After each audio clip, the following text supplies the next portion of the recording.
Hi everybody. Today I'll be doing a book review of The Hero in History by philosopher Sidney Hook.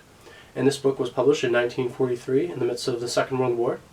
And this book explores the philosophy of history as well as the philosophy of free will and determinism.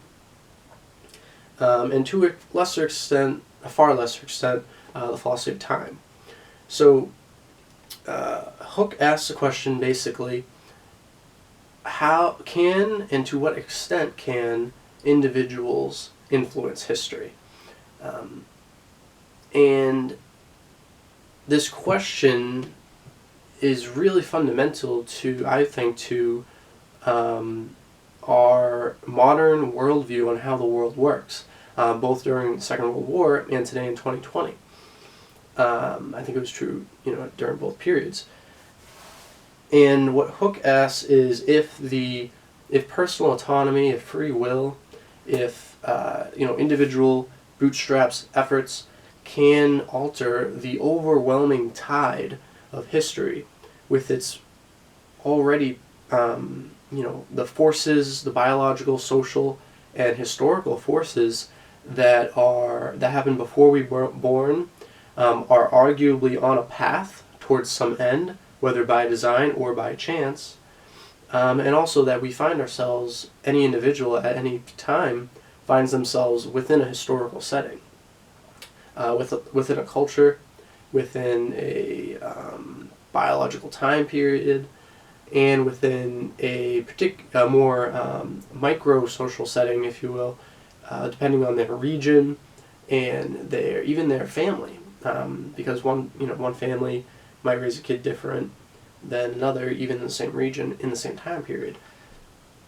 And Hook wants to ask, to what extent are the great figures of history, are they to thank or blame for the consequences of history? So for example, we hear about figures in history such as Caesar, Napoleon, Plato, Martin Luther King Jr., even though that was after Sidney Hook was writing. And the question is, did they really change history the way that we want to say that they did?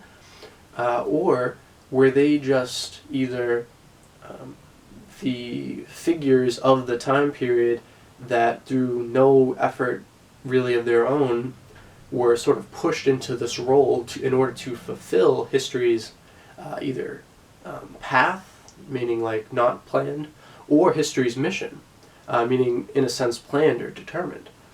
And also, or were they not even relevant at all? They weren't some chosen figure by chance or by history. They were just meaningless people doing stuff which in no way really affected the alterable course of history. And I found this book to be extremely surprisingly thought-stimulating, and just a really interesting piece of philosophical inquiry. I picked up this book at a going out of business used bookstore, and the only reason I picked it up, to be honest, I didn't really have any idea what it was about. The back cover doesn't really do it credit on this edition, nor does the front cover either. It's strange. I'm pretty sure that's a Nazi there. But I needed to fill up this box they had for the going out of business sale, and you needed so many books. So I was like, this was in the philosophy section. I read something about like Hegel and Spencer, and I was like, all right, that sounds kind of interesting. I'll throw it in there. And then I started reading it a few weeks ago, and I was just captivated by Hook's writing and the sort of this almost bold question. I was like, how dare this guy question me, especially as someone who really likes history, and the history of thought specifically, the history of science, the history of philosophy. And here's this guy asking, did they really need to do that? Like, for example, he looks at Einstein, Isaac Newton, thinkers such as Trotsky, Lenin, and he says, if they didn't do what they did, does it really matter? Like, would someone else have?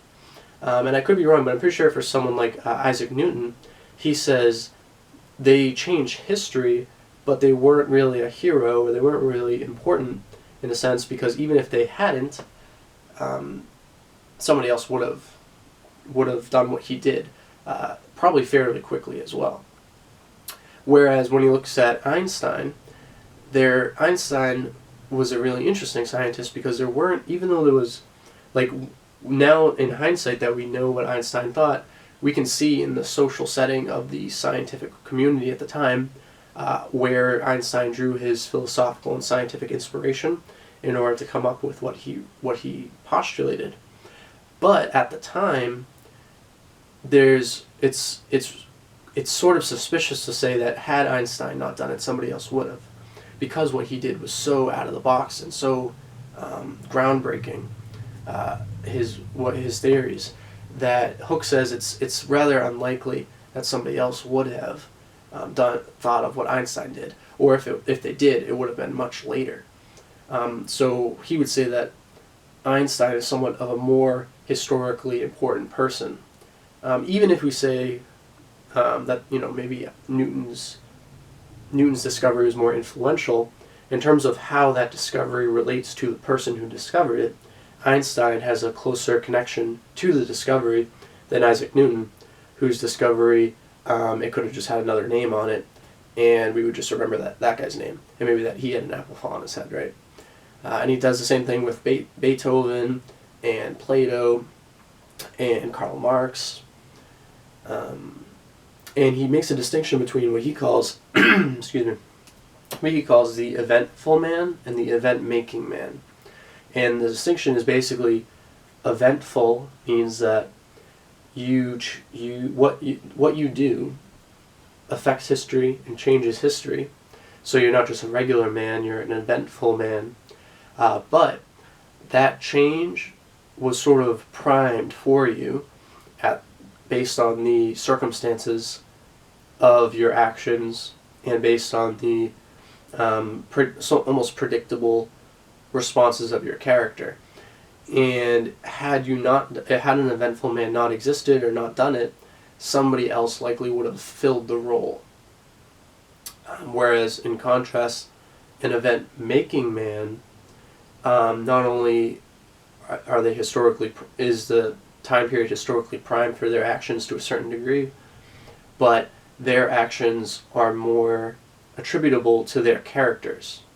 So that had they not existed, and had that virtuous or perhaps evil character, such as like Hitler, had that unique character, I should say, not been present to do that unique action, then it probably wouldn't have happened, had they not been there.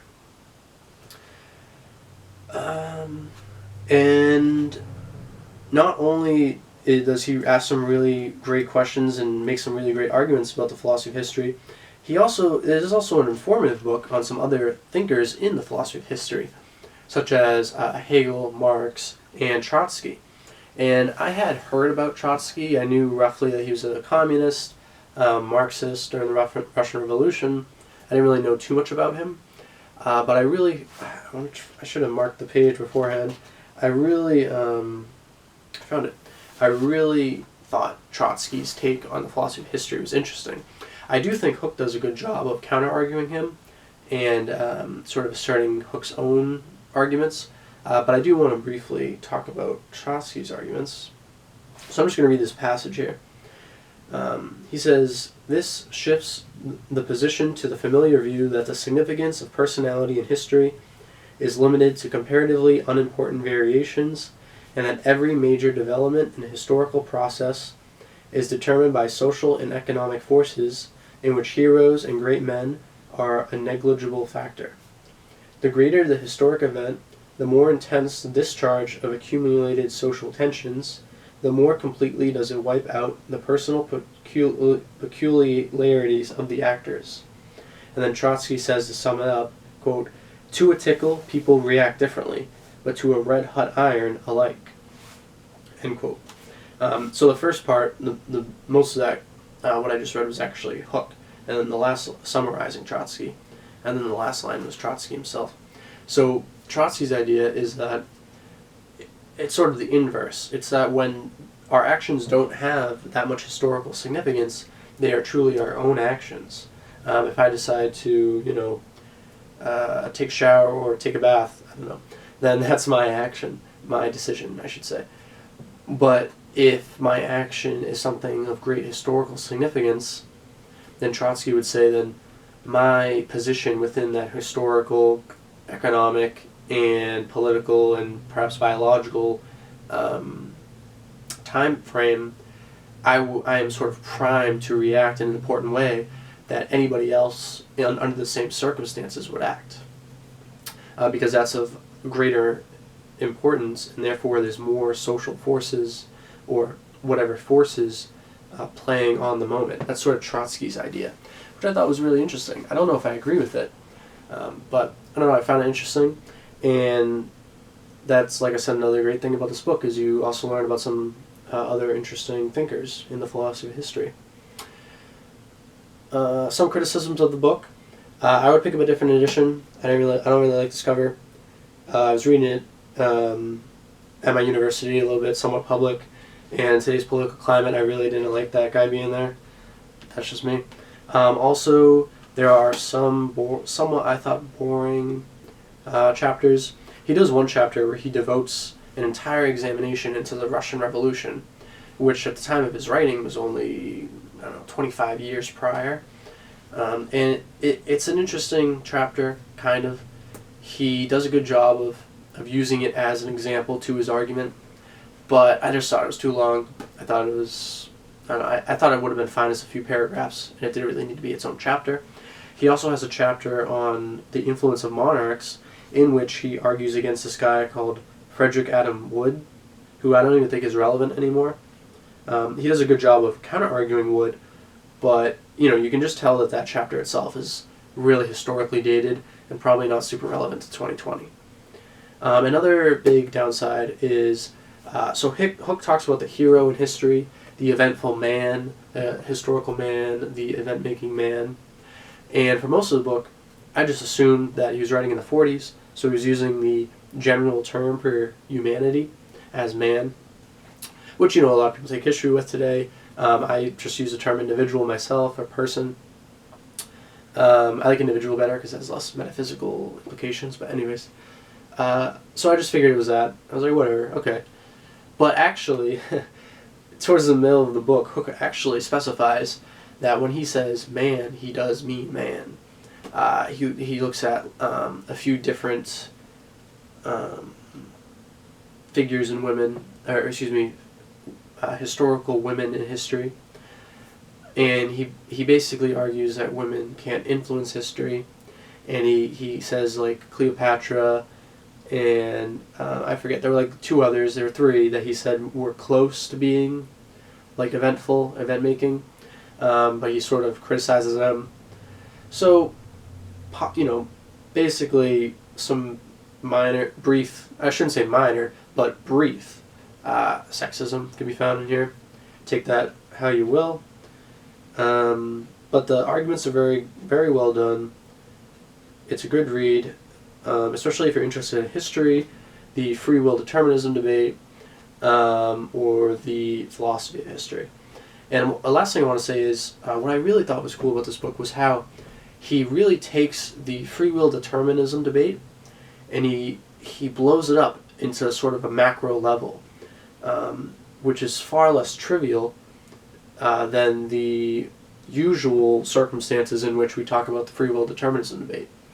And the reason we do that usually is to restrict the variables, what we're talking about. So we'll be like, okay, did person X have a decision to do this or that? And it's usually a trivial action. Like, did I decide to raise my hand, or did my brain tell me, something like that. So looking at it on the grand scale of human history and the drama, some would say, of human history, Hook really dramatizes the free will determinism debate to an extent that is really interesting. I keep using the word, is really riveting, as well as you almost feel important. Like it's an important, and it is, it's an important logical conclusion of the free will determinism debate that I now feel isn't discussed too often, and should be, when discussing the free will determinism debate. So it has some flaws, but for how interesting it is, and for how intellectually stimulating it is, I'm going to give Sidney Hook's The Hero in History a 4 out of 5 rating. Thank you for watching.